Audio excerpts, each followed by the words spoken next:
여러분, 파업만 하면 대기업 회장님이 항복하고 월급을 팍팍 올려줄 거라고 믿으십니까? 여기 그 착각 때문에 하루아침에 밥그릇을 통째로 날려버린 사람들이 있습니다. 무려 42년 동안 광주 경제를 먹여 살리던 롯데칠성 공장 이야기입니다. 노조가 기계를 세우고 머리띠를 두르면 돈을 더 줄 줄 알았겠죠. 그런데 회사의 대답은 충격적이었습니다. 협상이 아니라 아예 공장 문에 거대한 자물쇠를 채워버린 겁니다. 42년 튼튼한 직장이 단숨에 공중분해되었습니다. 도대체 민주노총의 어떤 꾀임에 넘어갔길래 이 거대한 심장이 영원히 멈춰버린 걸까요? 오늘 그 소름 돋는 진실을 낱낱이 파헤쳐보겠습니다. 반갑습니다. 범죄학 공부 중 채널입니다. 오늘은 우리가 굳게 믿고 있던 아주 오래된 상식이 산산조각나는 현장을 보여드리려고 합니다. 시청자 여러분, 혹시 8, 90년대 텔레비전 뉴스 기억하십니까?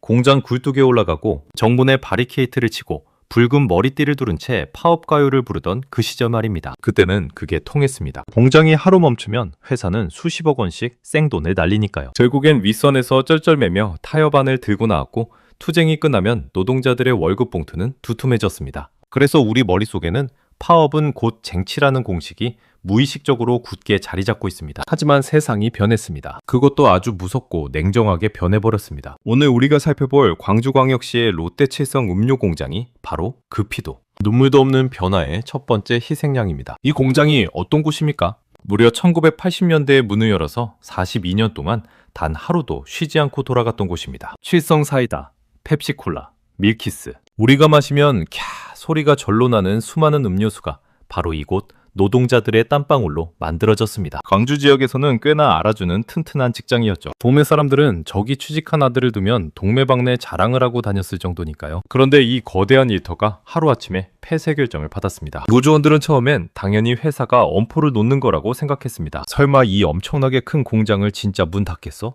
우리가 이렇게 똘똘 뭉쳐서 기계를 멈춰 세웠는데 지들이 아쉬우면 돈 더 싸들고 와서 달래겠지. 다들 속으로 이렇게 굳게 믿고 있었습니다. 하지만 회사의 결정은 단호했습니다. 광주 노조와는 상종 안 한다. 이 한마디와 함께 진짜로 공장 가동을 멈추고 철수 수순을 밟아버린 겁니다. 도대체 무엇이 회사를 이렇게 독하게 만들었을까요? 언론에서는 단순히 노사 갈등이 극에 달했다고 포장하지만 그 이면에는 소름 돋는 자본주의의 계산법이 숨어 있습니다. 지금부터 그 숨겨진 진실 3가지 중 2가지를 먼저 낱낱이 까발려 드리겠습니다. 첫 번째 진실은 바로 노동자들의 치명적인 착각입니다. 나 없으면 안 돌아간다는 그 착각 말입니다. 50대 가장 박 반장님의 사연을 한번 들어보시죠. 박 반장님은 이 공장에서 20회 넘게 청춘을 바쳤습니다. 기계 돌아가는 소리만 들어도 어디가 고장났는지 단번에 알아채는 베테랑 중에 베테랑입니다. 박 반장님은 2020년에 무리해서 5억 원짜리 아파트를 샀습니다. 대출만 3억 5천만 원을 받았죠. 그때는 금리가 2.5%라서 한 달 이자가 70만 원 정도였습니다. 그런데 지금은 상황이 완전히 달라졌습니다. 금리가 4.5%까지 훌쩍 뛰면서 매달 은행에 갖다 바쳐야 할 이자가 130만 원으로 2배 가까이 치솟은 겁니다. 숨만 쉬어도 돈이 줄줄 새어나가는 피말리는 상황이 된 거죠. 그래서 박 반장님은 생각했습니다. 나 없으면 이 공장 절대 안 돌아가. 우리가 땀 흘려 음료수 안 만들어내면 전국 편의점이랑 마트에 물건이 텅텅 빌 텐데 회사가 버틸 수 있겠어? 그래서 외부 간부들이 파업 지침을 내렸을 때 든든한 마음으로 맨 앞에 섰습니다. 이번 기회에 꽉 막힌 임금 구조도 고치고 팍팍한 살림살이에 보탬이 되게 월급도 팍팍 올려보자고 다짐했죠. 하지만 회사의 푹신한 의자에 앉아 돌아가는 계산길은 박 반장님의 투박한 손바닥과 완전히 달랐습니다. 과거에는 박 반장님 같은 숙련된 기술자가 공장의 절대적인 핵심 자산이었습니다. 그런데 지금은 어떤가요?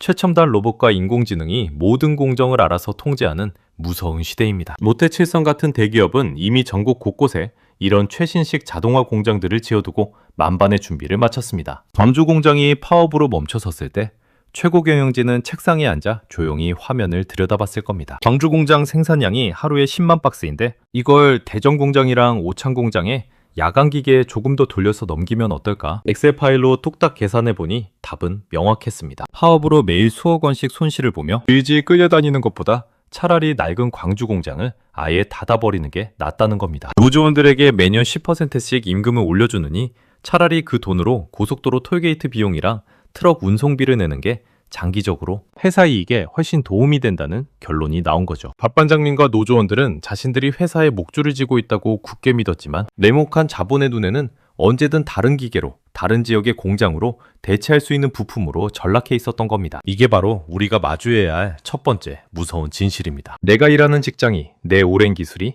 언제든 대체될 수 있다는 사실을 눈치채지 못하는 순간 밥그릇은 허무하게 날아갑니다. 이어서 두 번째 진실을 말씀드리겠습니다. 바로 꼬리가 몸통을 흔들어버린 강성노조의 무책임한 개입입니다. 사실 처음부터 상황이 이렇게 최악의 끝단으로 치닫지는 않았을 겁니다. 노사 양측이 마주 앉아 조금씩 양보하고 타협점을 찾을 시간은 분명히 존재했습니다. 밥 반장님을 비롯한 현장 노동자들도 회사가 진짜로 문을 닫는다고 으름장을 놓으니 내심 덜컥 겁이 났을 겁니다. 아이고, 이러다 우리 진짜로 직장 다 잃고 길바닥에 나앉는 거 아니야? 적당한 선에서 굽히고 들어가서 기계 다시 돌리자. 이런 타협의 목소리가 현장에서 스물스물 올라오기 시작했거든요. 노동자들은 바보가 아닙니다. 매달 갚아야 할 은행빚이 얼만데 무작정 파업만 할 수는 없는 노릇이니까요. 그런데 진짜 비극은 외부에서 찾아왔습니다. 바로 상급단체의 강력한 개입입니다. 그들에게 광주에 있는 음료수 공장 하나쯤 문 닫는 건 자신들의 배부름과 크게 상관없는 일일지도 모릅니다. 그들의 진짜 목적은 자신들의 거대한 정치적 세력을 과시하고 대기업을 굴복시켰다는 훈장을 따라 다른 사업장에도 파업의 불길을 번지게 하는 선례를 만드는 것이니까요. 투쟁을 외치며 외부에서 온 간부들이 마이크를 잡고 현장 노동자들을 다그치기 시작합니다. 동지들, 여기서 무릎 꿇으면 우리는 영원히 자본의 노예가 됩니다. 끝까지 뭉쳐서 투쟁하면 무조건 이깁니다. 이렇게 매일같이 귀에다 대고 확성기를 틀어대니 천범한 노동자들은 이성에 끈을 놓고 그 선동에 휩쓸리게 됩니다. 과거 GM대우 군산공장 사태를 기억하십니까? 2018년 당시 노조의 강경한 태도에 미국 본사는 뒤도 돌아보지 않고 군산공장을 폐쇄했습니다. 수천 명의 직원이 하루아침에 실업자가 되었고 군산 경제는 그야말로 초토화되었습니다. 회사는 바로 이 지점에서 완전히 대화의 셔터를 내려버린 겁니다. 우리 직원들이랑 집안일 가지고 대화하는 게 아니라 저기 밖에서 온 정치적인 사람들이랑 탁상 공론을 해야 한다고? 그럴 바엔 차라리 판을 엎어버리겠다. 이렇게 결심한 거죠. 회사는 절대 바보가 아닙니다. 한번 이 강성노조의 무리한 떼쓰기에 굴복하고 돈을 더 쥐어주면 전국에 있는 다른 공장들도 줄줄이 똑같은 요구를 들고 일어날 것이 불보듯 뻔하거든요. 그래서 광주 공장을 이른바 본보기로 삼아 영구 폐쇄라는 엄청난 초강수를 던진 겁니다. 결국 이 처참한 피해는 고스란히 누가 떠안았습니까? 정치적 구호를 시원하게 외치고 훌쩍 서울로 떠나버린 상급단체 간부들입니까? 아닙니다. 당장 매일 아침 커가는 아이들 학원비 10만 원을 내야 하고 한 달 뒤 훌쩍 오른 대출이자 130만 원을 막아야 하는 박 반장님 같은 평범한 현장의 가장들입니다. 그들은 달콤한 말에 속아 돈을 더 받으려다 밥줄 자체가 영원히 끊어지는 끔찍한 결말을 맞이했습니다. 두꺼운 노조의 조끼가 자신들의 생계를 지켜줄 거라 맹신했지만 오히려 그 두꺼운 조끼 때문에 회사가 아예 담벼락을 부수고 도망가 버리는 기막힌 역설이 벌어진 겁니다. 자, 여기까지 보셨다면 등골이 오싹해지실 겁니다. 내 직장은 과연 안전할까? 우리 회사는 다를까? 하지만 더 기가 막힌 세 번째 진실이 아직 남아 있습니다. 사실 이 모든 사태의 이면에는 회사가 아주 오랫동안 치밀하고 조용하게 준비해온 무서운 큰 그림이 숨어 있었거든요. 파업은 그저 회사가 방아쇠를 당기기 위한 좋은 핑계였을지도 모릅니다. 도대체 회사가 숨기고 있던 진짜 흑막은 무엇일까요? 자, 그렇다면 도대체 회사가 숨기고 있던 진짜 흑막은 무엇일까요? 이제 가장 소름 돋는 세 번째 진실을 마주할 시간입니다. 이 모든 사태는 사실 회사의 치밀한 구조조정 시나리오였을 가능성이 아주 높습니다. 파업은 그저 회사가 낡은 공장을 정리하기 위해 기다려온 완벽한 핑계거리이자 명분이었던 겁니다. 차가운 자본주의의 민낯을 제대로 보여주는 대목이죠. 한번 회사의 입장이 되어서 냉정하게 주판알을 튕겨보겠습니다. 광주 공장은 1980년대에 지어졌습니다. 무려 42년이나 된 아주 낡은 공장입니다. 비계는 시도 때도 없이 잔고장을 일으키고 그걸 고치는 수리비만 매년 수십억 원씩 깨지고 있었을 겁니다. 게다가 건물이 오래되다 보니 최신식 자동화 설비를 들여놓으려고 해도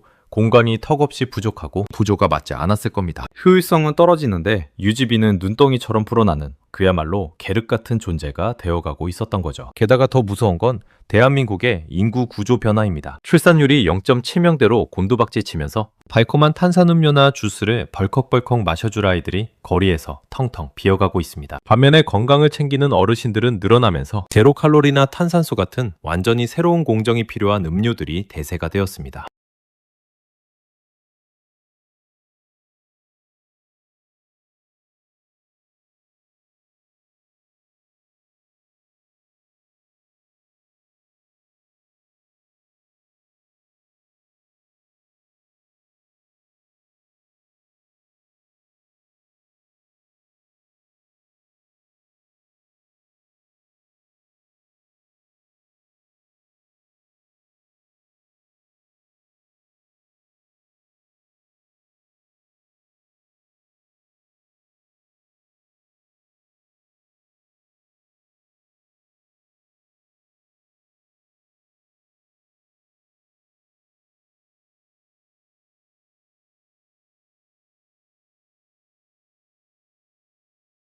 무너진 가장 큰 이유는 바로 매달 꼬박꼬박 빠져나가는 막대한 대출이자 때문이었습니다. 앞으로 경제 상황은 더 팍팍해질 것이고 금리는 언제 널뛰기를 할지 모릅니다. 영끌을 해서 무리하게 집을 사거나 투자를 하는 것은 섣불지고 불 속으로 뛰어드는 것과 같습니다. 지금 당장 은행에 가셔서 내 대출이 변동금리인지 고정금리인지 확인하시고 허리띠를 졸라매서라도 빚부터 줄여나가야 합니다. 현금이 마르는 순간 우리는 자본의 노예로 영원히 끌려다닐 수밖에 없습니다. 세 번째는 회사 월급에만 의존하는 외벌이 인생에서 탈출해야 합니다. 직장은 영원하지 않습니다.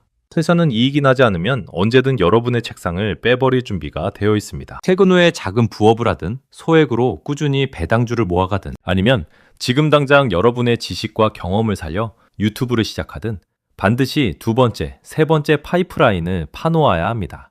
월급이 끊기더라도 한 달에 100만 원이라도 숨통을 틔워줄 수 있는 나만의 무기가 있어야 진짜 위기가 닥쳤을 때 박 반장님처럼 벼랑 끝으로 내몰리지 않습니다. 정리하겠습니다. 세상에 착한 기업은 없습니다. 이유는 남기지 못하는 기업은 살아남을 수 없기 때문입니다. 그리고 무조건 내 편이 되어줄 완벽한 노조도 존재하지 않습니다. 결국 이 냉혹한 자본주의 정글에서 나와 내 가족을 지킬 수 있는 사람은 오직 나 자신뿐입니다. 낡은 상식을 버리십시오. 누군가 내 밥그릇을 지켜줄 거라는 헛된 희망을 버리십시오. 냉정하게 계산하고 철저하게 준비하십시오. 비가 오기 전에 지붕을 고치는 사람만이 쏟아지는 폭우 속에서도 살아남을 수 있습니다. 오늘 제가 드린 뼈아픈 경고를 부디 가볍게 넘기지 마시고 오늘 당장 여러분의 자산과 미래를 점검하는 첫걸음을 내디드시길 간절히 바랍니다. 이 영상이 여러분의 생존에 조금이나마 도움이 되셨다면 구독과 좋아요 부탁드립니다. 저는 다음 시간에도 여러분의 지갑을 지켜드릴 더 날카롭고 확실한 경제적 진실을 들고 찾아오겠습니다. 지금까지 경제학 공부 중 채널이었습니다. 긴 시간 시청해주셔서 감사합니다.